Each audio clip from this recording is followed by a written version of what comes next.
Las risas alrededor de la mesa se detuvieron en el momento en que saqué mi teléfono. La nueva novia de Brandon, esa que llevaba 20 minutos burlándose de mí, se quedó callada de repente. Mi suegro, que acababa de decirme que dejara de hacer quedar mal a su familia, miraba la pantalla con la boca abierta. La mano de mi esposa, Elena, se congeló a mitad de camino hacia su copa de Rioja, y Brandon, mi cuñado, que había estado alentando los ataques de su novia toda la noche, parecía haber tragado algo podrido. Me llamo Mateo Moreno. Tengo 34 años y, hasta esa cena de domingo en casa de mis suegros, pensaba que me había casado con una familia decente. Llevaba 8 años con Elena, 5 de ellos casados, y me había pasado todo ese tiempo desviviéndome por encajar en la dinámica de los García Serrano. Eran la típica familia de sangre azul del barrio de Salamanca, en Madrid, de esos que nunca te dejan olvidar que vienen de un linaje superior al lugar de donde tú saliste. Yo vengo de un barrio obrero de Vallecas. Mi padre conducía camiones y mi madre trabajaba como cajera en un Mercadona. Pero yo había construido algo propio. A los 28 años fundé mi propia consultora de logística. A los 32, la convertí en una operación multimillonaria y ahora daba empleo a 47 personas en 3 sedes diferentes. Los García Serrano lo sabían, pero nunca lo reconocían. Para ellos, yo seguía siendo el chico del barrio equivocado que simplemente tuvo suerte. La cena empezó con normalidad. Elena y yo llegamos a la casa de sus padres en una urbanización de lujo en Pozuelo de Alarcón a las 20, como hacíamos casi todos los domingos. El lugar era un chalet imponente que parecía sacado de una revista de decoración. Su padre, Ricardo García Serrano, era dueño de una red de concesionarios de coches por toda España. Su madre, Victoria, pasaba los días colaborando en patronatos benéficos y organizando galas de recaudación de fondos. Brandon, el hermano menor de Elena, ya estaba allí cuando llegamos. Tenía 29 años, trabajaba en ventas en uno de los concesionarios de su padre y cambiaba de novia cada pocos meses. Esta vez había traído a Lucía, una chica de 26 años que trabajaba en marketing, según la presentación que hizo Victoria cuando entramos al comedor. Lucía era atractiva de esa forma pulida que a algunas mujeres les lleva horas conseguir. Melena rubia perfectamente lisa, un vestido de marca que probablemente costaba más que el alquiler mensual de mucha gente, y ese tipo de confianza que nace de no haber escuchado nunca un no en su vida. Mateo, dijo Victoria mientras tomábamos asiento. Lucía trabaja para Garrido y Asociados, ya sabes, la agencia de marketing del centro.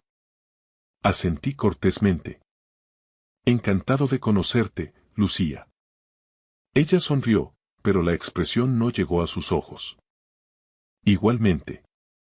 Brandon me ha contado mucho sobre su familia. Los primeros 20 minutos de la cena transcurrieron con la charla habitual de los García Serrano. Ricardo hablaba de las cifras de ventas de los concesionarios, Victoria discutía la próxima subasta benéfica y Brandon presumía de una gran venta que había cerrado esa semana.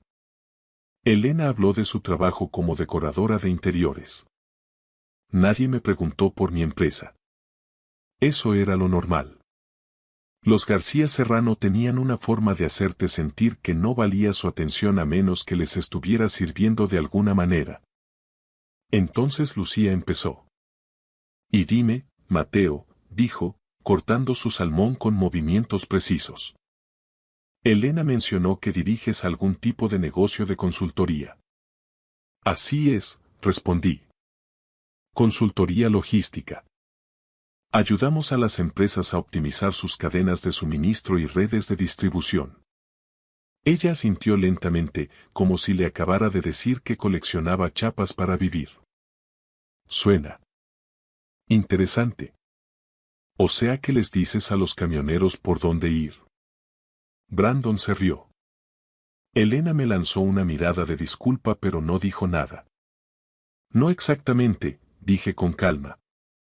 Analizamos operaciones logísticas completas y desarrollamos estrategias para reducir costes y mejorar la eficiencia.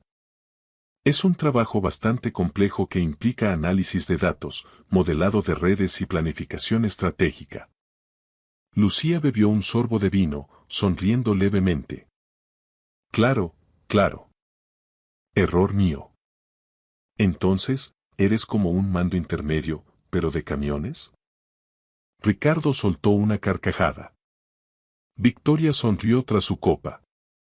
Elena estudiaba su plato como si contuviera los secretos del universo. Sentí esa opresión familiar en el pecho que siempre aparecía cuando los García Serrano decidían recordarme que yo no era realmente uno de ellos. Pero en 8 años había aprendido a aguantar. Contraatacar nunca funcionaba, solo empeoraba las cosas. Algo así, dije en voz baja. Y ese fue mi error. En el momento en que retrocedí, Lucía detectó debilidad. Brandon me ha dicho que creciste en Vallecas, continuó Lucía, y ahora había algo depredador en su tono. Debió de ser duro. Quiero decir, he pasado por allí en coche un par de veces. No es precisamente la zona más bonita. No estaba mal, dije. Buena gente, comunidad fuerte. Oh, estoy segura, dijo Lucía con falsa simpatía.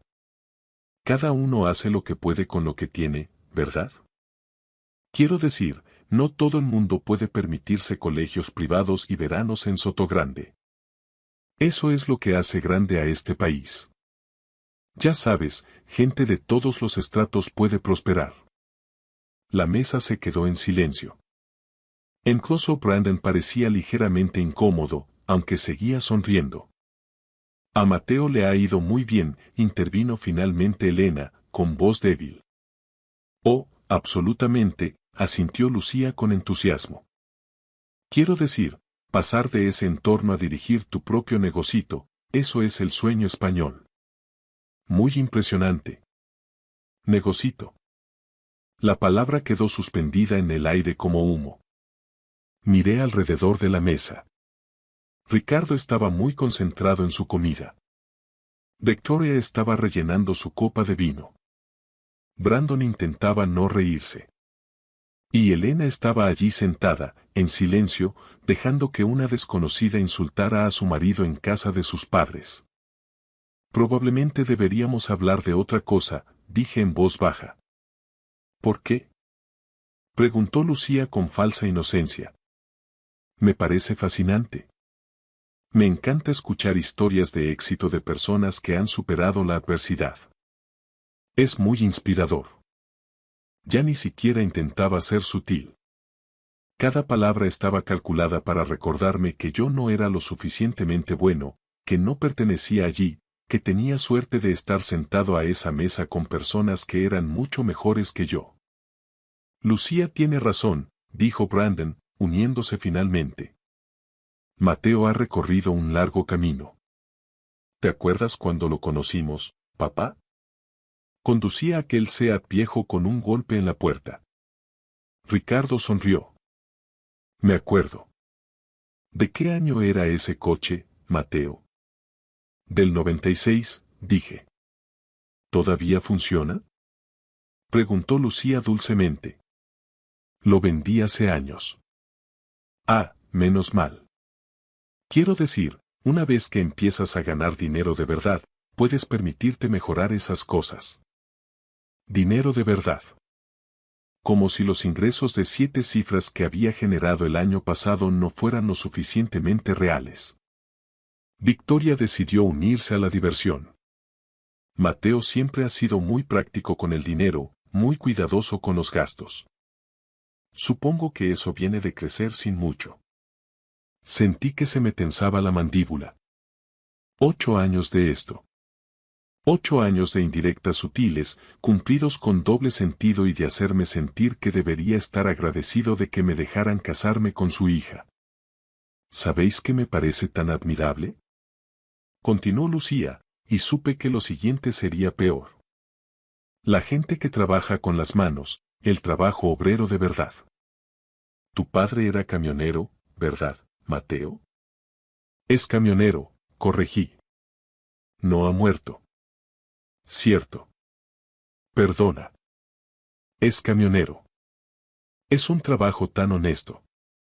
Mi padre siempre dice que necesitamos gente dispuesta a hacer esos trabajos. Alguien tiene que hacerlo, ¿no? Brandon se reía abiertamente ahora. Elena tenía lágrimas en los ojos, pero seguía sin decir nada. Ricardo y Victoria observaban el espectáculo como si fuera entretenimiento de sobremesa. Lucía, dije, manteniendo la voz nivelada, creo que estás siendo irrespetuosa. ¿Irrespetuosa? Parecía genuinamente sorprendida. Te estoy dando un cumplido. Digo que admiro a la gente que viene de la nada y consigue algo. ¿Cómo es eso irrespetuoso? Ricardo intervino finalmente. Mateo, creo que estás siendo un poco sensible. Lucía solo está conversando. Está insultando a mi familia y a mi origen. Nadie está insultando a nadie, dijo Victoria con frialdad. Estás haciendo que esto sea incómodo para todos. Miré a Elena, suplicándole en silencio que dijera algo, lo que fuera, para defenderme o al menos reconocer lo que estaba pasando. Pero ella se quedó allí, congelada. Quizás deberías relajarte, sugirió Brandon.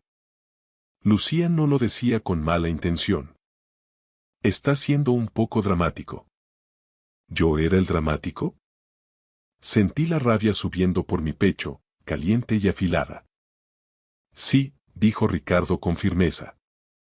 Estás haciendo quedar mal a mi familia al sobreactuar ante una simple conversación. Lucía es una invitada en nuestra casa y la estás haciendo sentir incómoda. Me quedé mirando a mi suegro, el hombre que llevaba 8 años tratándome como si fuera el servicio, el hombre que nunca preguntaba por mi negocio, que nunca reconocía mi éxito, que nunca me trataba como si valiera su tiempo. Y ahora me decía que yo estaba haciendo quedar mal a su familia. Pido disculpas, dije finalmente. No pretendía incomodar a nadie. La sonrisa de Lucía se ensanchó. No te preocupes. Lo entiendo perfectamente. A veces la gente se pone a la defensiva con sus orígenes. Es natural. La conversación siguió adelante. Lucía empezó a hablar de su trabajo en Garrido y Asociados, de los grandes clientes con los que trabajaban, de las campañas importantes en las que participaba. Brandon colgaba de cada una de sus palabras. Victoria hacía preguntas interesadas. Ricardo asentía con aprobación. Y algo en mí cambió. Saqué mi teléfono por debajo de la mesa y empecé a buscar. Busqué el sitio web de Garrido y Asociados, revisé su lista de clientes y sus comunicados de prensa recientes. Luego busqué el nombre de Lucía, encontré su perfil de LinkedIn y lo contrasté con el directorio de la empresa. Lucía, dije, interrumpiendo su historia sobre una campaña en la que supuestamente había trabajado. ¿Cuánto tiempo llevas en Garrido y Asociados? Unos 8 meses, dijo con orgullo. Empecé como consultora senior de marketing, pero ya me están considerando para un puesto de directora de cuentas. Impresionante, dije. ¿Y decías que trabajas con sus clientes principales? Sí. Bueno, formo parte del equipo que los gestiona. Es un trabajo muy colaborativo. ¿Qué clientes específicamente? Ella vaciló un momento. Bueno, no puedo revelar nombres de clientes por acuerdos de confidencialidad, pero créeme, son grandes marcas. Asentí lentamente. Claro. Confidencialidad. Tiene sentido. ¿Por qué lo preguntas? Dijo Brandon, de repente a la defensiva. Solo curiosidad por el trabajo de Lucía, ya que ella estaba tan interesada en el mío antes. La sonrisa de Lucía se había congelado un poco. No pasa nada, Brandon. Mateo solo está conversando. Sabes, continué, dejando mi teléfono sobre la mesa, es curioso que menciones esa agencia. De hecho, tengo cierta conexión con ella. La temperatura en la habitación bajó notablemente. Ah, sí. La voz de Lucía era cautelosa ahora. Sí. Verás, hace unos 6 meses, mi empresa buscaba renovar su imagen. Necesitábamos una agencia de marketing que entendiera la consultoría logística B2B. Enviamos solicitudes de propuesta a varias agencias de la zona. Cogí mi teléfono y abrí mi correo. Garrido y Asociados fue una de ellas. Al final nos decidimos por otra firma, pero aún guardo toda la correspondencia. Ricardo me observaba ahora con los ojos entrecerrados. Victoria había dejado de comer. El caso es, dije, pasando correos en mi pantalla, que durante ese proceso llegué a conocer bastante bien la estructura de la agencia, sus clientes y sus miembros del equipo. Lucía se había puesto muy pálida. Estoy mirando su lista de clientes ahora mismo, continué. ¿Y sabes qué es lo interesante? Las grandes marcas que mencionaste son casi todos negocios locales.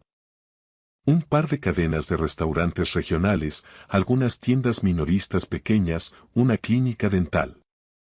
No hay nada malo en ello, por supuesto. Alguien tiene que trabajar con los clientes pequeños. Yo nunca dije que fueran empresas del IBEX 35, dijo Lucía rápidamente. No, pero lo insinuaste. Dijiste grandes marcas. Hiciste que sonara muy impresionante.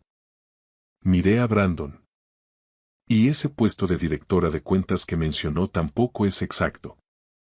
Verás, tengo un amigo que trabaja allí, en Garrido y Asociados. Javi Palmero. Es director creativo allí. Abrí mi hilo de mensajes con Javi y lo mostré a la mesa. Le acabo de escribir mientras Lucía hablaba, preguntándole si tienen a alguien llamada Lucía trabajando allí. El silencio era absoluto.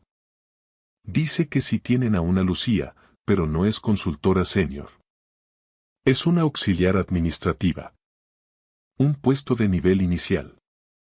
Responde al teléfono, programa reuniones y, de vez en cuando, ayuda a preparar materiales para presentaciones. La cara de Lucía pasó del pálido al rojo intenso. No hay ninguna consideración para un puesto de directora de cuentas, continué. No hay ningún equipo gestionando grandes clientes. Ella es la persona que hace las fotocopias y pide el catering para las reuniones. Mateo. Empezó Elena. Espera, que no he terminado. Miré directamente a Lucía. Te has pasado los últimos 20 minutos burlándote de mi origen, de mi familia y de mi negocio. Has llamado a mi empresa Negocito. Has insinuado que yo apenas era mejor que un encargado de almacén. Has hablado de mí como si fuera un caso de caridad que tuvo suerte. Abrí la web de mi empresa en el móvil y la giré hacia la mesa. Esto es Moreno Logistics Consulting. Tuvimos 7,8 millones de euros en ingresos el año pasado. Empleamos a 47 personas. Nuestros clientes incluyen 3 empresas multinacionales y 7 grandes distribuidores regionales. El mes pasado cerramos un acuerdo con una cadena nacional de supermercados que generará 2 millones de euros en honorarios durante los próximos 3 años. Miré a Ricardo. Eso es más de lo que genera tu mejor concesionario en un año, Ricardo. Su cara se puso de un rojo oscuro. Y Lucía, continué, mientras estabas ahí sentada burlándote de mi padre por ser camionero y de mi madre por trabajar en un supermercado. Olvidaste mencionar que apenas ganas 22.000 euros al año respondiendo teléfonos. Eso es menos de lo que gana mi analista junior más reciente. El silencio se prolongó tanto que podía oír el tic-tac del reloj antiguo en el pasillo. Tú no sabes nada de mí, dijo finalmente Lucía, con voz temblorosa. Sé que eres una mentirosa, respondí con calma. Sé que has estado sentada aquí la última hora fingiendo ser algo que no eres mientras te burlabas de alguien que realmente ha construido algo real. Y sé que todos en esta mesa estaban perfectamente felices de dejarte hacerlo porque les hacía sentir superiores al chico de Vallecas. Brandon se levantó. No puedes hablarle así. Siéntate, Brandon. Estoy hablando con tu padre ahora. Me giré hacia Ricardo. Me dijiste que estaba haciendo quedar mal a tu familia. Me dijiste que dejara de sobreactuar. Te quedaste ahí sentado y dejaste que una desconocida me insultara, insultara a mis padres, insultara todo lo que he construido, y no hiciste nada. Peor que nada, te uniste a ella. Mateo, creo que deberías marcharte, dijo Victoria con frialdad. Estoy de acuerdo, pero primero, dejadme dejar algo muy claro. Me puse de pie y miré alrededor de la mesa. Durante 8 años, he aguantado vuestra condescendencia. He aguantado vuestros cumplidos con doble sentido. He aguantado vuestras bromas sobre mi coche, mi ropa, mi origen. He sonreído en cada cena familiar donde me habéis hecho sentir que debería estar agradecido por dejarme sentar a vuestra mesa. Miré a Elena. Y tú nunca me has defendido.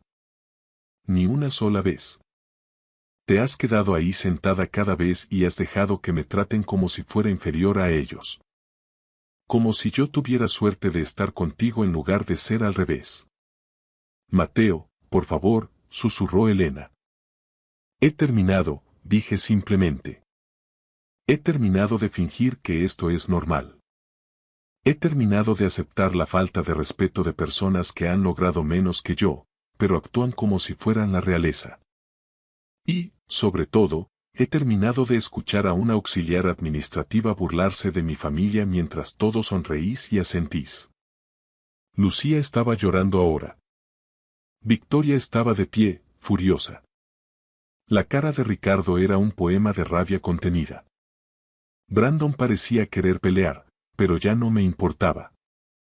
Elena, dije, tienes que tomar una decisión. Puedes quedarte aquí con tu familia y dejar que sigan tratándome como basura, o puedes venir conmigo ahora mismo y podemos construir algo mejor que esto. Todos la miraban. Elena lloraba, con el rímel corriendo por sus mejillas. Mateo, no puedes simplemente. Empezó.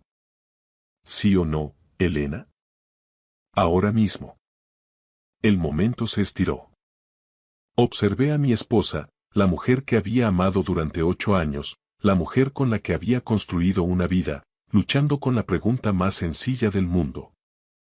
¿Estar con su marido o estar con la gente que llevaba 8 años haciéndole sentir insignificante? Mateo. Es mi familia. Comenzó ella. Esa es mi respuesta, entonces, dije. Salí de ese comedor, salí de esa casa y no miré atrás. Ni cuando Victoria me gritó. Ni cuando oí a Elena llorar. Ni cuando Brandon salió a la puerta gritando que lo había arruinado todo. Me subí a mi coche, el BMW que había comprado con el dinero que yo mismo había ganado, y conduje hasta nuestro piso, el piso que yo pagaba, con muebles que yo había comprado, en un edificio que yo había elegido. Aquella noche recibí un mensaje de Javi Palmero. Tío, ¿qué ha pasado? Acaban de echar a Lucía. Su jefa se ha enterado de que ha estado mintiendo sobre su puesto a todo el mundo, incluido su novio y su familia. Al parecer, tu mensaje lo destapó todo. No respondí. Me quedé allí sentado en mi salón bebiendo un whisky caro que los García Serrano me habían regalado por Navidad hacía 2 años. Y pensé en el momento en la mesa cuando las sonrisas de todos se desvanecieron. El momento en que se dieron cuenta de que el chico de Vallecas ya no era alguien a quien pudieran mirar por encima del hombro. Elena llegó a casa a medianoche. Tenía los ojos rojos de tanto llorar. Se sentó frente a mí sin decir nada durante mucho tiempo. Humillaste a Lucía, dijo finalmente. Lucía se humilló sola. Perdió su trabajo por tu culpa. Perdió su trabajo porque mintió y la pillaron. Eso no es culpa mía. Elena sacudió la cabeza. Mi familia piensa que eres un monstruo.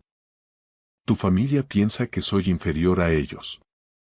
Siempre lo han pensado.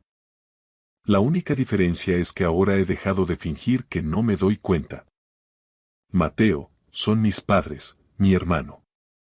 No puedo simplemente cortar con ellos. No te pido que cortes con ellos.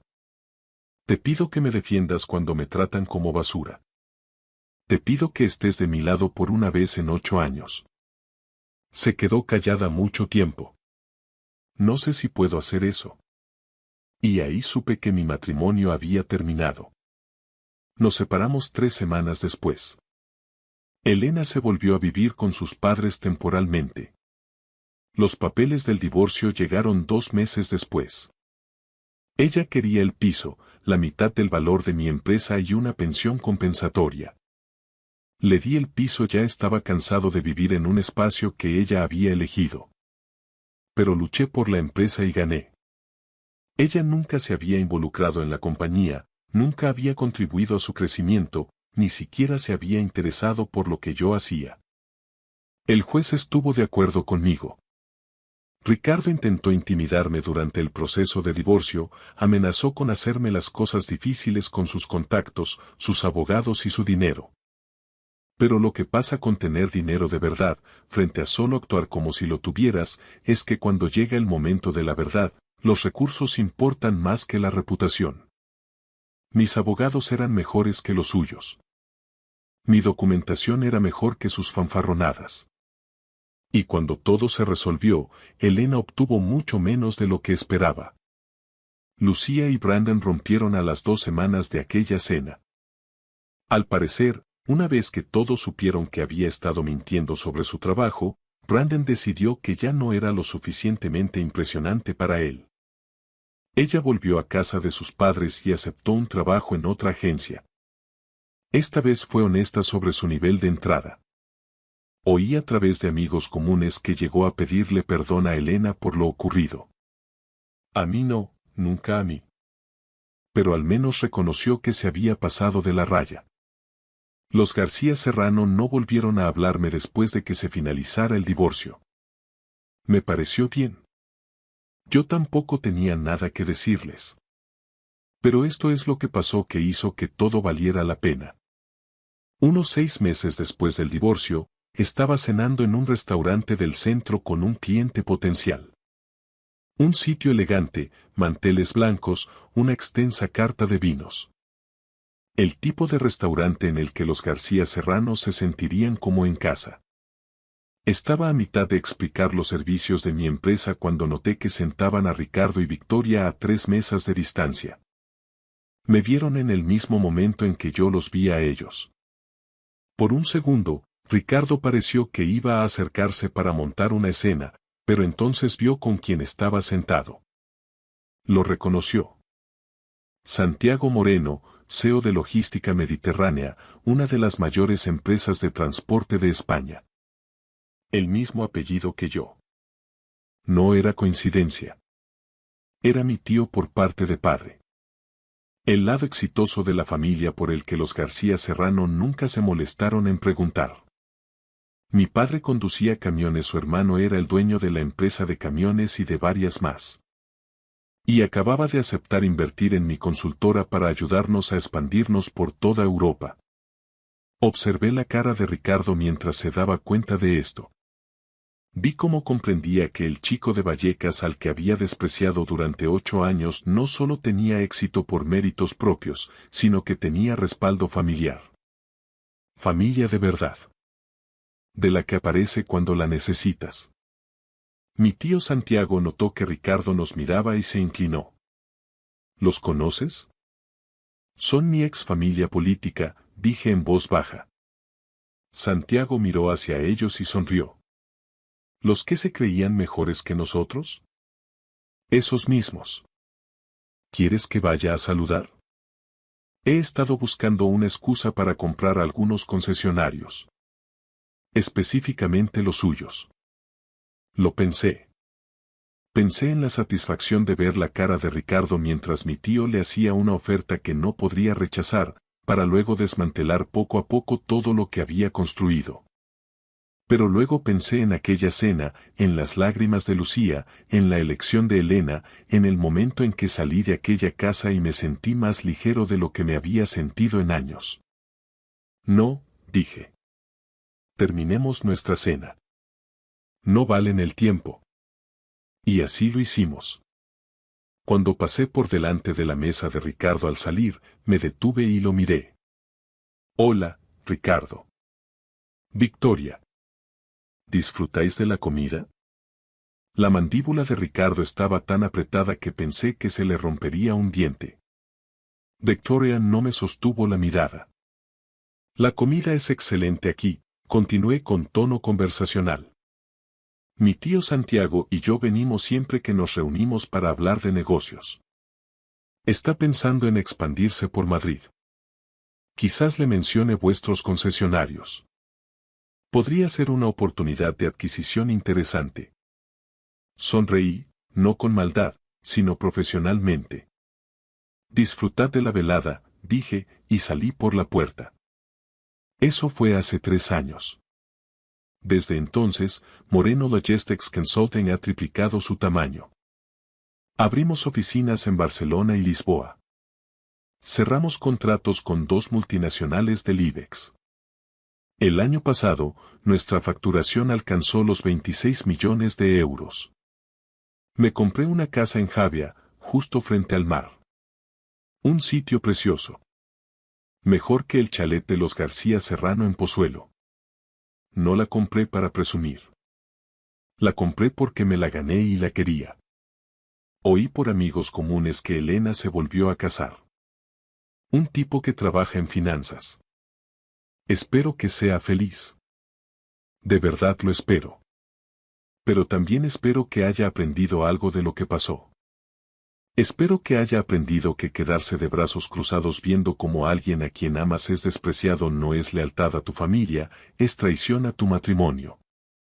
Espero que haya aprendido que el origen no determina el valor. Que de donde viene alguien importa menos que a dónde va. Y espero que haya aprendido que, a veces, la persona que todos piensan que tiene suerte de estar a la mesa es, en realidad, la persona más valiosa de allí. En cuanto a Lucía, me la encontré hace 1 año en un evento de networking. Trabajaba para una pequeña startup, haciendo marketing de verdad esta vez. Había madurado un poco, perdido algo de esa arrogancia pulida que tenía. Me vio al otro lado de la sala y noté que debatía si acercarse o esconderse. Después de unos minutos, se acercó. Mateo, dijo, te debo una disculpa. Sí, me la debes. Fui horrible contigo aquella noche. Intentaba impresionar a Brandon y a su familia, y llegué demasiado lejos. Lo siento. La estudié por un momento. Parecía sincera. La gente cambia a veces. Disculpas aceptadas, dije. Pero Lucía, no solo llegaste demasiado lejos. Revelaste algo sobre ti misma. Estabas dispuesta a hundir a otra persona para elevarte tú. Eso no es solo mal comportamiento. Es mal carácter. Ella asintió lentamente. Tienes razón. He estado trabajando en eso. Terapia, autorreflexión. Todo eso. Intento ser mejor. Buena suerte con ello, dije. Y lo decía en serio. Pero también me alejé, porque algunas personas merecen segundas oportunidades, pero eso no significa que tengas que ser tú quien se las dé. Mirando atrás hacia aquella cena ahora, me doy cuenta de que fue lo mejor que pudo pasarme. Me obligó a reconocer finalmente lo que había estado ignorando durante 8 años. Que me había casado con una familia que nunca me respetaría y que había elegido a una esposa que no me defendería cuando importaba. Y me liberó para construir la vida que realmente quería, en lugar de la vida que pensaba que debía querer. Mis padres vinieron a visitarme el mes pasado. A mi madre le encantó la casa nueva. Mi padre se quedó en la terraza mirando el mar y sacudió la cabeza con asombro. Nunca pensé que un chico de nuestro barrio acabaría aquí, dijo. Me criaste bien, papá. Me enseñaste que el trabajo honesto y tratar a la gente con respeto importan más que de dónde vienes. Él sonrió. Tu madre y yo estamos orgullosos de ti, Mateo. No por el dinero o la casa, sino porque no dejaste que nadie te hiciera sentir menos de lo que eres. Esa es la verdadera lección de aquella cena. No que yo tuviera dinero o éxito o contactos, sino que finalmente me negué a aceptar ser tratado por menos de lo que valía. Los García Serrano me enseñaron algo valioso, aunque no fuera su intención. Me enseñaron que el respeto tiene que ser exigido a veces. Que ser amable y complaciente esperando que la gente vea eventualmente tu valor no funciona cuando ellos ya han decidido que estás por debajo de ellos. A veces tienes que sacar tu teléfono y mostrarles exactamente quién eres. Y luego tienes que alejarte de cualquiera que siga sin entenderlo. Aquella cena de domingo me costó un matrimonio y la relación con mi familia política. Pero me dio algo más valioso. Me devolvió el respeto por mí mismo, y no cambiaría eso por nada del mundo. Gracias por escuchar mi historia hasta el final. Si resonó contigo, dale like, escribe en los comentarios qué fue lo que más te tocó y no olvides decir de dónde eres. Suscríbete al canal, vienen muchas más historias. Me llamo Alejandro Martínez. Estaba de pie en el umbral del dormitorio de mi hija, observando cómo la pequeña Lucía apretaba su conejo de peluche con tanta fuerza que sus nudillos estaban blancos. A sus 7 años, era menuda para su edad, con el pelo oscuro por debajo de los hombros y unos ojos en los que, últimamente, se había instalado una tristeza impropia de una niña. «Por favor, papá», susurró. «Por favor, no me obligues a ir». Mi mujer, Cristina, pasó a mi lado para entrar en la habitación. El taconeo de sus zapatos sobre el parqué sonaba como un metrónomo que marcaba los últimos minutos de paz. «Lucía, ya lo hemos hablado», sentenció. «Es el 70 cumpleaños del abuelo Javier. Toda la familia se reunirá en su finca a las afueras de Madrid. No es negociable». «No quiero». La voz de Lucía se quebró en un grito. Se lanzó hacia mí, aferrándose a mis piernas. «Papá, por favor. Me portaré bien. Haré todo lo que quieras». Me puse de cuclillas para encontrarme con la mirada de mi hija. Por dentro, me quedé helado. Lucía siempre había sido tímida, pero esto era algo distinto. En los últimos 3 meses, parecía otra niña. Pesadillas nocturnas, había vuelto a hacerse pis en la cama, rechazaba la comida y entraba en histeria cada vez que mencionábamos visitar a los padres de Cristina. «Cristina, quizá deberíamos». «No». La voz de mi mujer fue tajante, como un latigazo. «No voy a empezar otra vez con esta conversación, Alejandro. Mi madre lleva meses planeando esta fiesta. Lucía solo está caprichosa. Tiene 7 años, mírala. Solo está haciendo un drama». Lucía temblaba, las lágrimas rodaban por sus mejillas. «No quiero que el abuelo». Se cayó de golpe, lanzando una mirada aterrorizada a su madre. «¿Qué el abuelo qué, cariño?». Intenté hablar con la mayor suavidad posible. «Nada», susurró Lucía, quedándose repentinamente inmóvil, como un animalillo asustado. Cristina la agarró del brazo, tirando de ella. «Basta. Salimos en 10 minutos. Ve a lavarte la cara». Llevaba 9 años con Cristina, 8 de ellos casados. Nos conocimos en la escuela técnica, donde yo estudiaba ingeniería eléctrica después de mi paso por la Armada. Ella era magnífica. Segura de sí misma, de una familia influyente del norte del país. Su padre, Javier Escudero, poseía una red de concesionarios de lujo, y su madre, Elena, gestionaba una boutique de élite. Su mundo consistía en recepciones en clubes privados y cenas en villas, un contraste enorme con mi infancia en el sistema de acogida. Había trabajado sin descanso para darnos una vida digna. Ahora tenía mi propio negocio de instalaciones eléctricas, con 15 empleados a mi cargo. Lo había levantado todo desde cero por esta familia. Pero, al mirar a Lucía, sentí un bloque de hielo crecer en mi pecho. Cristina está aterrada de verdad. Podemos saltarnos una fiesta. Mi mujer se giró hacia mí, con los ojos echando chispas de rabia. La familia es lo primero, Alejandro. Me da igual la fase tonta por la que esté pasando Lucía.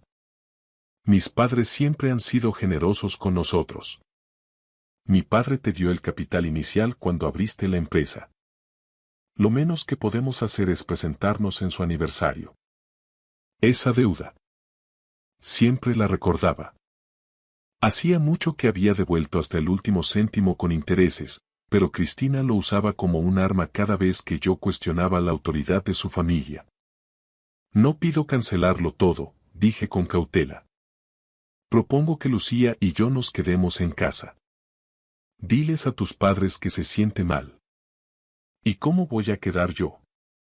¿Qué clase de madre pareceré? Su rostro, perfectamente maquillado, se distorsionó por el enfado. No. Vamos toda la familia, y punto. Arrastró a Lucía al baño. Oí los sollozos de mi hija tras la puerta cerrada y la voz cortante de Cristina exigiéndole que dejara de comportarse como un bebé. Saqué el teléfono y envié un mensaje a mi amigo Omar, dueño de una agencia de seguridad. Solo comprobando, ¿sigue todo en pie para la instalación de la semana que viene? La respuesta llegó rápido. Todo en pie. ¿Tú cómo estás? No suenas como siempre. Me quedé mirando el mensaje y luego borré mi borrador de respuesta. ¿Qué podía decir? Mi intuición gritaba que algo terrible estaba pasando, pero no tenía pruebas. Solo una niña muerta de miedo y una mujer que se negaba a escuchar. Media hora después ya estábamos en el coche. Lucía iba sentada atrás, silenciosa, mirando por la ventana con ojos vacíos. Llevaba un vestido rosa que Cristina había elegido, el pelo perfectamente peinado y recogido con un lazo. Parecía una muñeca de porcelana ideal. Capté su mirada en el espejo retrovisor. Lucía, si me necesitas, estoy aquí. Tienes tu teléfono, ¿verdad? Cristina me lanzó una mirada venenosa. No va a llevar el teléfono a una fiesta familiar. Es ridículo. Tiene 7 años. Los niños de ahora tienen móvil. No en casa de mis padres. Tienen normas sobre los aparatos durante la convivencia familiar. Cristina estiró la mano hacia atrás. El teléfono, Lucía. Rápido. Con dedos temblorosos, Lucía le tendió la vieja concha que yo le había dado para emergencias. La casa de los Escudero estaba en una urbanización exclusiva a las afueras de Madrid. Una villa lujosa con columnas y una entrada circular ya llena de coches de alta gama. Aparqué en la calle y caminamos hacia la casa.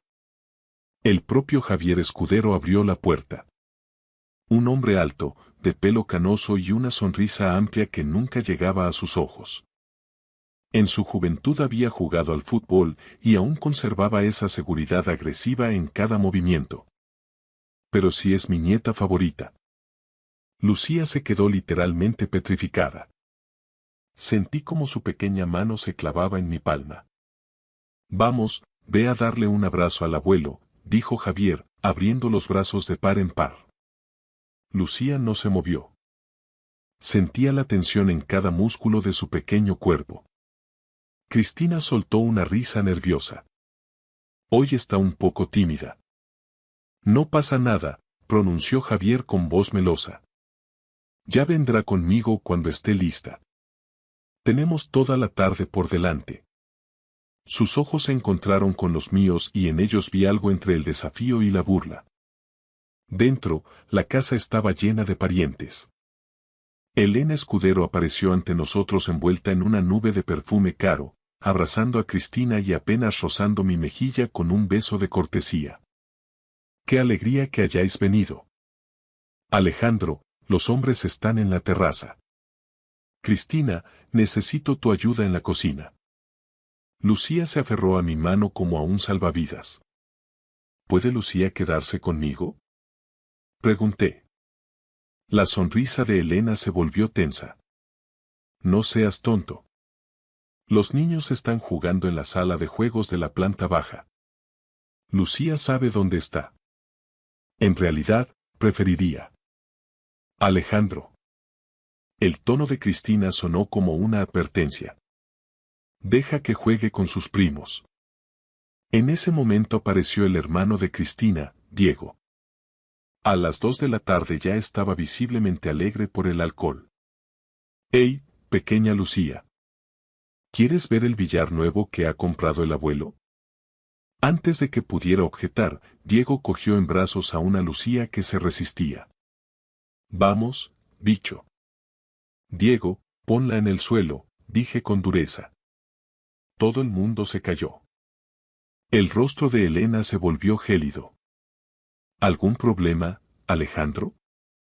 Sentí el peso de 20 pares de ojos sobre mí. Esta familia nunca terminó de aceptarme. El chico del hospicio que tuvo suerte al casarse bien. Cristina siempre me suplicaba que intentara encajar y no causara problemas. Ningún problema, solté finalmente. Solo pensaba que Lucía estaría más cómoda. Los niños siempre juegan abajo durante las fiestas, interrumpió Elena con firmeza. Es la tradición. Se lo pasan mejor así. Diego llevó a Lucía hacia la puerta de la planta del sótano. Ella me miró y en sus ojos había una súplica. Y después, la puerta se cerró.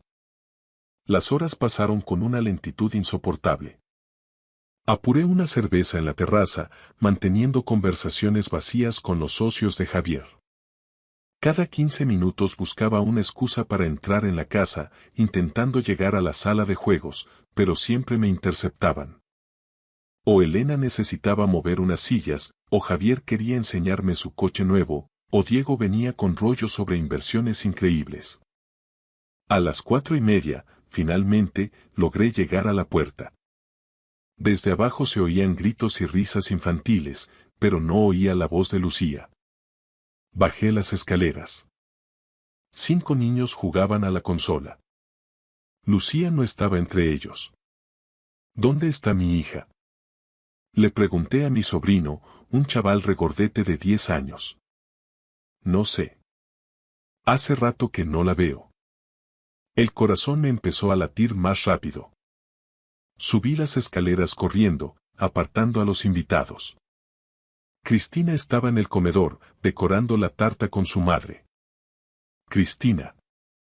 ¿Dónde está Lucía? Abajo con los demás niños.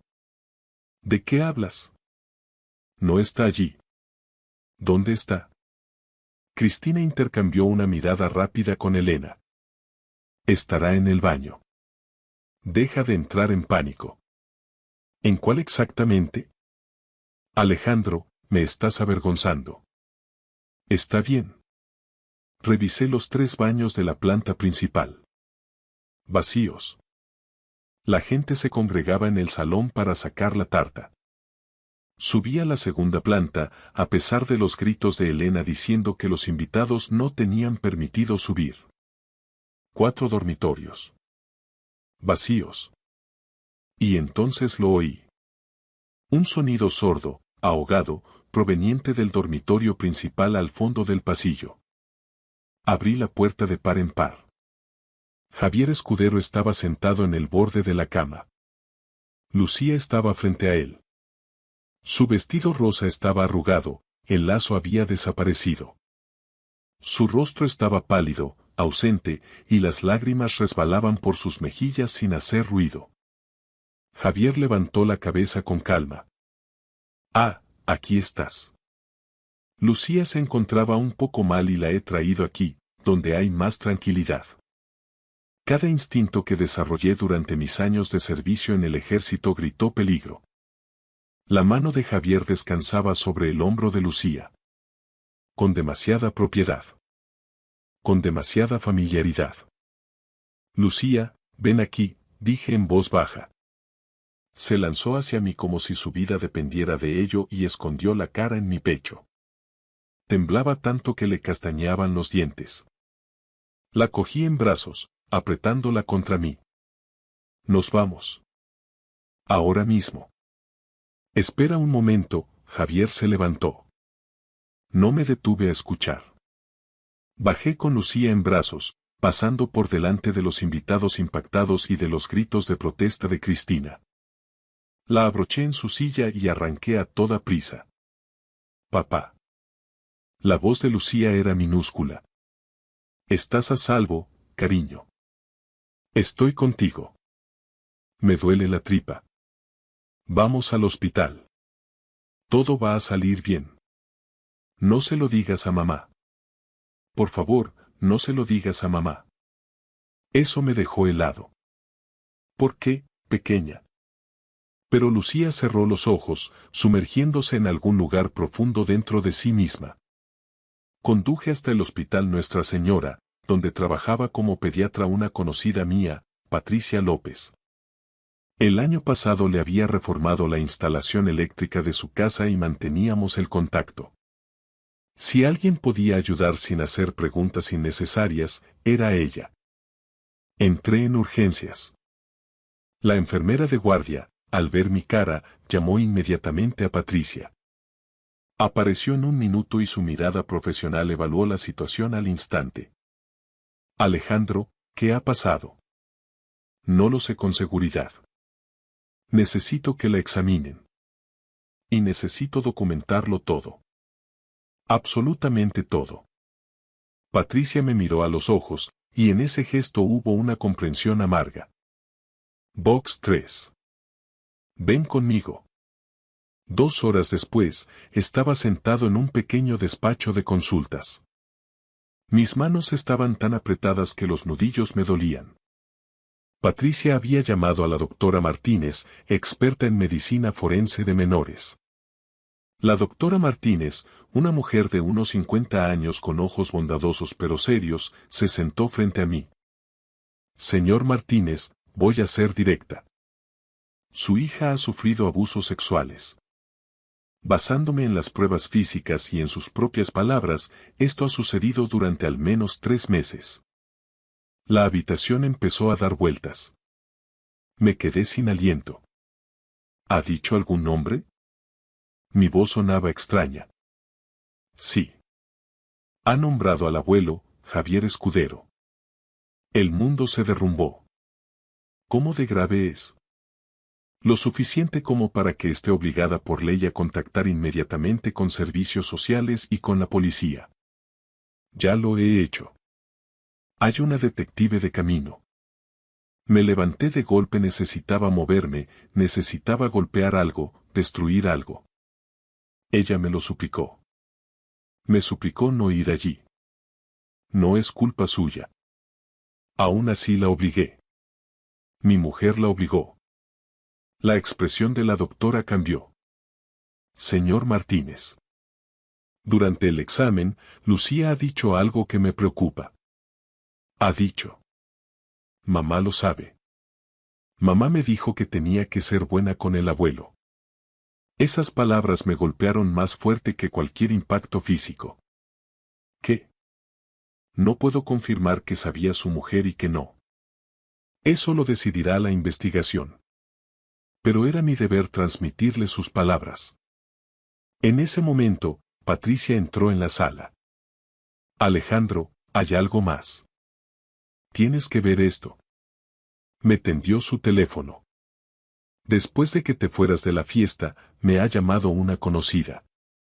Es vecina de los Escudero y estaba en el cumpleaños. Se llama Isabel. Vio cómo te ibas con Lucía y se preocupó muchísimo. Llevaba meses sospechando que algo no iba bien. ¿Qué ha visto? Lucía no ha sido la primera, Alejandro. Isabel vio a Javier con otra nieta hace 2 años. Se lo comunicó a Elena Escudero. ¿Y qué hizo Elena? Según Isabel, Elena le dijo que no se metiera en asuntos ajenos y le prohibió volver a acercarse a su familia. Isabel ha estado atormentada por la culpa todo este tiempo. Me desplomé de nuevo en la silla. Toda la familia de mi mujer. Ellos lo sabían. Isabel está dispuesta a testificar, añadió Patricia. Ha llevado un registro. Fechas, horas, todo lo que ha visto. Le tiene pánico a Escudero. Javier la amenazó con denunciarla por calumnias, pero ahora no puede callar más. Llamaron a la puerta. Entró una mujer de unos 40 años con mirada afilada. ¿Señor Martínez? Soy la detective Débora Vázquez. Necesito hablar con usted sobre su hija. La detective Débora Vázquez me llevó a una pequeña sala de interrogatorios privada.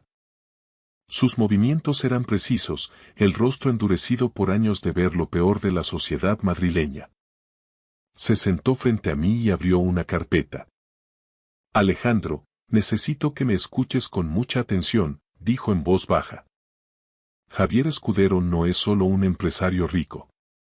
Es un hombre con contactos en la Audiencia Nacional, en el Ayuntamiento y en la Jefatura de Policía. Si vamos a hundirlo, no podemos cometer ni un solo error procesal. Lo que mi hija ha dicho. Empecé a decir, pero se me quebró la voz. Lo que Lucía ha dicho es suficiente para abrir una investigación, pero necesitamos pruebas físicas y testimonios sólidos. El informe de la doctora Martínez es demoledor. Pero ahora mismo, su esposa está afuera, en la sala de espera, con 2 abogados de la familia. Un escalofrío me recorrió la espalda. Cristina ya estaba aquí. Y no venía sola. Ella no puede ver a Lucía, dije, sintiendo que la rabia volvía a hervir en mi sangre. Si sabía lo que estaba pasando. Si lo permitió. Legalmente, ella sigue siendo su madre y no hay una orden judicial que le impida el contacto, explicó Débora. A menos que usted solicite medidas cautelares urgentes. Dado el testimonio de la niña sobre la posible complicidad de la madre, puedo solicitar una orden de alejamiento temporal mientras Servicios Sociales evalúa el entorno familiar. Hágalo. Por favor, hágalo ahora. Salí del despacho directo a la sala de espera. Cristina estaba allí, impecable en su traje de diseño, flanqueada por 2 hombres de gris que sostenían maletines de piel. Parecía más preocupada por el escándalo que por el estado de su hija. Alejandro, por fin, dijo ella, acercándose. ¿Qué es esta locura? Los abogados dicen que has hecho acusaciones gravísimas. Mi padre está devastado. ¿Tienes idea del daño que estás haciendo a la reputación de la familia? La miré como si fuera una extraña. ¿Dónde estaba la mujer de la que me había enamorado? ¿En qué momento el apellido Escudero se había vuelto más importante que la vida de nuestra hija? Lucía está en una cama de hospital, Cristina. Tiene lesiones físicas. Ha nombrado a tu padre. Y ha dicho que tú lo sabías. Cristina palideció un instante, pero recuperó la compostura rápidamente. Lucía es una niña con una imaginación hiperactiva. Ha estado confundida últimamente. Ha estado aterrada. Rugí, ignorando las miradas de los presentes. Aterrada de ir a esa casa. Y tú la obligaste. Uno de los abogados dio un paso al frente. Señor Martínez, le sugiero que cuide sus palabras. Estamos hablando de una calumnia que puede costarle muy caro. El señor Escudero es un ciudadano ejemplar. El señor Escudero es un monstruo, le interrumpí. Y si vuelven a mencionar su nombre en mi presencia, olvidaré que estamos en un hospital. Débora Vázquez intervino en ese momento. Señor Escudero, debido a las declaraciones de la menor y a los indicios de riesgo, se ha tramitado una orden de alejamiento de urgencia. Usted no puede acercarse a Lucía ni a su domicilio habitual hasta que el juez de guardia dicte lo contrario. Por favor, abandonen el hospital. Esto es ridículo. Gritó Cristina. Soy su madre. Alejandro, no permitas esto. Vete, Cristina, dije fríamente. Ve con tu padre. Asegúrate de que tenga un buen abogado, porque voy a usar cada euro que he ganado, cada contacto que tengo y cada gramo de mi energía para que pase el resto de su vida en la cárcel de Soto del Real. Cuando se fueron, el silencio en el pasillo me pareció sepulcral. Regresé a la habitación de Lucía. Estaba dormida, conectada a un monitor que pitaba rítmicamente. Parecía tan pequeña en esa cama de hospital. Esa noche no dormí. Pasé las horas contactando a Omar. Necesito que vigiles mi casa y que pongas a 2 de tus mejores hombres en la puerta de la habitación de mi hija, le dije por teléfono. No me fío de la policía local. Los Escudero tienen a mucha gente en nómina. Hecho, Alejandro. Estaremos allí en 20 minutos, respondió Omar. A la mañana siguiente, recibí una llamada de un número desconocido. Era Isabel, la vecina de los Escudero de la que me habló Patricia. Alejandro. Lo siento tanto, sollozaba al otro lado de la línea. Debí hablar antes.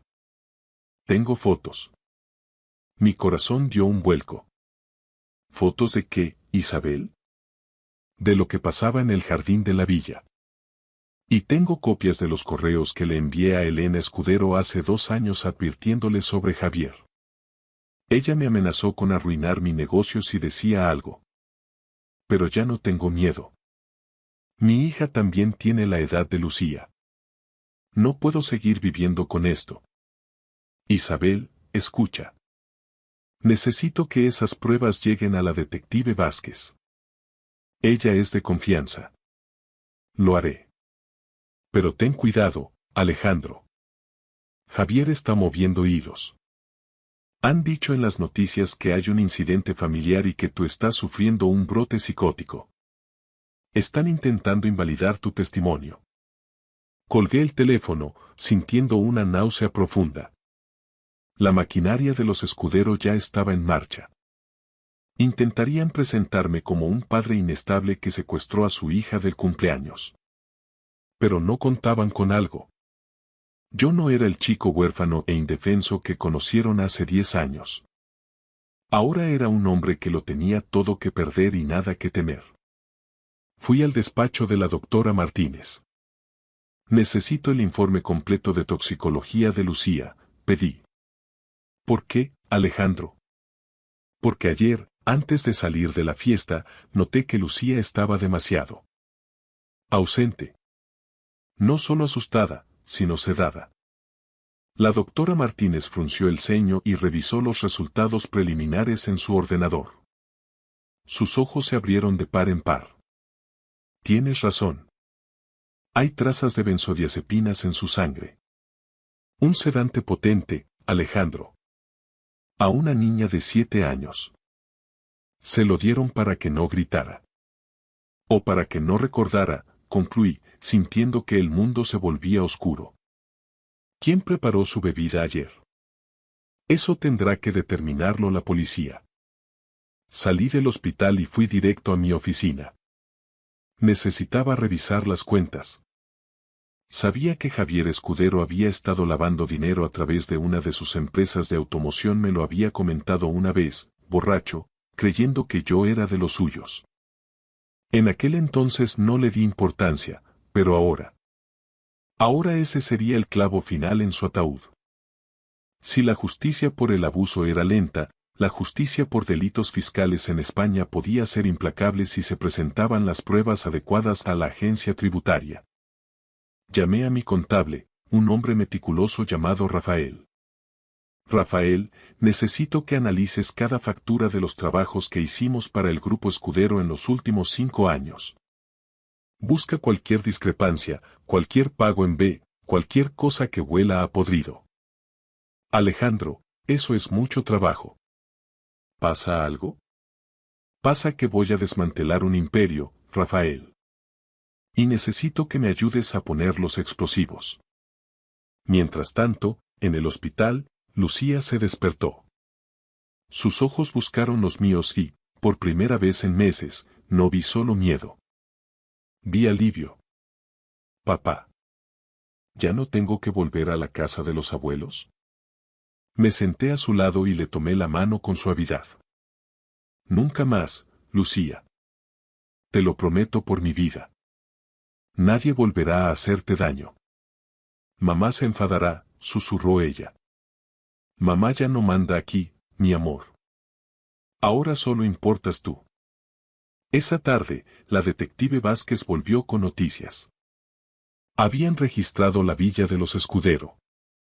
No habían encontrado a Javier, se había ido de viaje de negocios a Marbella. Pero habían encontrado algo más. Un sistema de cámaras ocultas en la habitación de invitados y en la sala de juegos del sótano. El servidor central ha sido borrado, dijo Débora con frustración. Pero nuestros técnicos están intentando recuperar los datos. No se molesten, dije, sacando una pequeña unidad USB de mi bolsillo. Cuando instalé el sistema de iluminación inteligente en esa villa el año pasado, Javier me pidió que lo conectara a su red de seguridad. Creé una copia de seguridad automática en la nube por protocolo de mantenimiento. Él nunca lo supo. Débora me miró, sorprendida. ¿Me estás diciendo que tienes acceso a las grabaciones? Tengo acceso a todo, Débora. Incluyendo lo que pasó ayer en la habitación principal. Entregué la unidad USB a la detective Vázquez. En ese pequeño trozo de plástico estaba la caída de la dinastía Escudero. Débora la conectó a su portátil y, tras unos minutos de silencio tenso, su rostro se transformó. Lo que vimos en la pantalla no solo era una prueba de abuso, era una prueba de la absoluta falta de humanidad de Javier y de la complicidad silenciosa de Elena. Con esto, dijo Débora con voz gélida, no solo irá a prisión. Se quedará allí para siempre. Pero Javier Escudero no se iba a rendir sin luchar. Esa misma tarde, mientras yo estaba con Lucía en el hospital, recibí una notificación en mi móvil. Mi cuenta bancaria personal y las cuentas de mi empresa habían sido bloqueadas por una supuesta investigación por irregularidades fiscales. Cristina había movido sus hilos. Poco después, mi abogado me llamó, frenético. Alejandro, el equipo legal de los Escudero ha presentado una demanda civil contra ti. Te acusan de alienación parental y de haber drogado a Lucía tú mismo para incriminar a Javier. Han conseguido que un juez de instrucción amigo de la familia firme una orden de comparecencia inmediata. Que vengan, respondí con calma. Estoy en el hospital con 3 guardaespaldas armados y una detective de la Policía Nacional. Sin embargo, el ataque más bajo estaba por llegar. Esa noche, los principales canales de noticias locales empezaron a difundir una historia. Empresario hecho a sí mismo sufre brote psicótico y mantiene a su hija como rehén en un hospital. Publicaron fotos mías de cuando era adolescente en el centro de menores, intentando pintarme como un criminal inestable. Miré a Lucía, que dormía profundamente gracias a la medicación. Ella era lo único que importaba. Al día siguiente, la policía local, que seguía órdenes de intereses oscuros, intentó entrar en la habitación para escoltar a Lucía de vuelta con su madre. Mis hombres, los veteranos de Omar, bloquearon la puerta. El hospital se convirtió en una zona de guerra diplomática. Fue entonces cuando decidí jugar mi última carta. Llamé a Rafael, mi contable. Rafael, ¿tienes lo que te pedí? Sí, Alejandro. Y es peor de lo que pensábamos. Javier no solo lava dinero de sus concesionarios. Está moviendo fondos de una red de casinos ilegales en la Costa del Sol. Y aquí está el detalle. Hay transferencias directas a la cuenta de la Fundación de Beneficencia que dirige Elena Escudero. Y pagos mensuales a un alto mando de la Policía Local de Madrid. Envíalo todo a la Agencia Tributaria y a la Unidad Central de Delincuencia Económica y Fiscal, UDEF. Pero no lo hagas de forma anónima. Hazlo en mi nombre. A las 2 horas, el ambiente cambió. La UDEF entró en juego, y los contactos de Javier en la policía local se evaporaron al instante. Nadie quiere hundirse con un barco que se quema por corrupción fiscal y abusos infantiles. Mientras tanto, en un programa de televisión nacional en horario de máxima audiencia, apareció Isabel, la vecina. Llevaba consigo las grabaciones y los correos electrónicos. Su testimonio rompió la presa de silencio. En cuestión de minutos, el hashtag Justicia para Lucía se hizo viral en toda España. Javier Escudero fue detenido en una gasolinera cerca de la frontera con Portugal. Intentaba huir en un coche alquilado con 200.000 euros en efectivo. Elena Escudero fue arrestada en su boutique de la calle Serrano, acusada de encubrimiento y blanqueo de capitales. Y luego estaba Cristina. Ella vino al hospital una última vez, ya sin abogados y con el rostro desencajado por el llanto. Alejandro, por favor. Yo no sabía que era tan grave. Yo solo quería proteger el honor de la familia. El honor no existe en una casa donde se lastima a los niños, Cristina, le dije, impidiéndole el paso. Elegiste el apellido de tu padre antes que la seguridad de tu hija.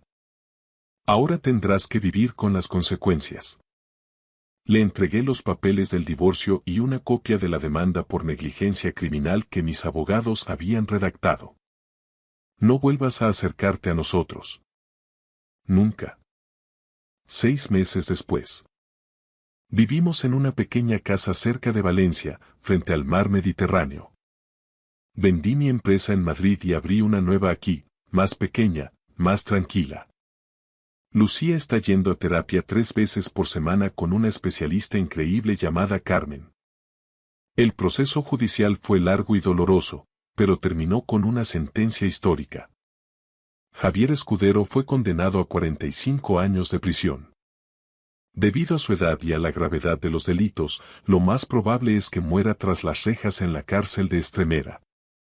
Elena recibió 8 años por encubrimiento y delitos financieros. Cristina perdió la patria potestad y fue condenada a 2 años de servicios sociales y libertad vigilada por negligencia. Hoy es un domingo soleado. Lucía está en la orilla, recogiendo conchas con su nuevo perro, un Golden Retriever llamado Rayo. Se ríe. Es un sonido que hace un año pensaba que nunca volvería a escuchar. Me senté en la arena con una cerveza bien fría y miré el horizonte. Me sentía cansado, con cicatrices emocionales que tardarían años en cerrar, pero por primera vez en mucho tiempo sentía paz. Hice lo que tenía que hacer. Destruí un imperio para salvar a una persona. Y lo volvería a hacer 1000 veces más. Lucía corrió hacia mí, con la cara iluminada por el sol. Mira, papá. He encontrado una estrella de mar. La levanté en brazos y la estreché contra mi pecho. Es preciosa, cariño. Como tú. La justicia en España puede ser lenta y a veces parece que favorece a los que tienen dinero, pero aprendí que cuando la verdad es tan brillante como el sol de Valencia, no hay sombra lo suficientemente grande como para ocultarla. Gracias por escuchar mi historia hasta el final. Si resonó contigo, dale like, escribe en los comentarios qué fue lo que más te tocó y no olvides decir de dónde eres. Suscríbete al canal, vienen muchas más historias.